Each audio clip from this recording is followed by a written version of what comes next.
So here we have the Kia Rio on a 66 plate. I'm going to hop inside the car and run through some controls first of all.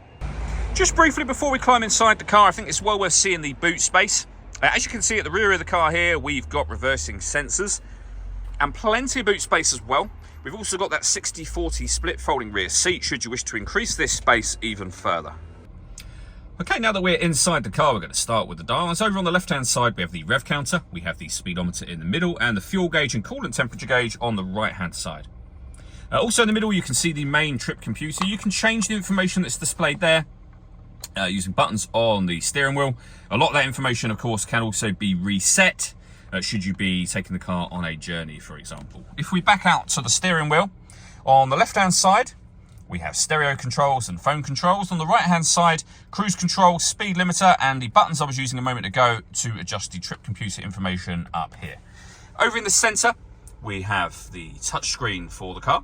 As you can see, we've got satellite navigation, nice clear color display. It's a very easy system to use. We have done a video showing how this system works, which you can find on our website and also on our YouTube channel as well. Up in the corner here, you'll be able to access your radio. And you can see there, we've got DAB, FM, AM radio available. If you want to listen to your own music, press the media button. Nothing is connected at the moment. You can connect up an auxiliary device, a USB device.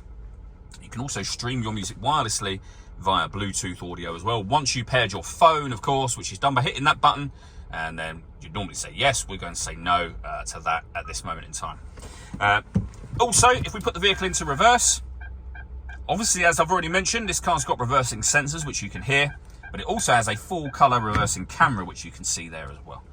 Beneath that, we have climate control. So you can adjust the temperature, the fan speed, you can determine what direction you'd like the air to be distributed in, and when you're happy with those settings, the air conditioning's on at the minute, so that's off, back on again, or hit auto.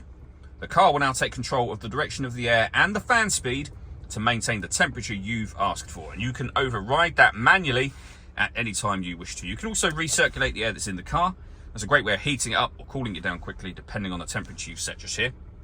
We have two 12-volt charging sockets, auxiliary and USB inputs as well.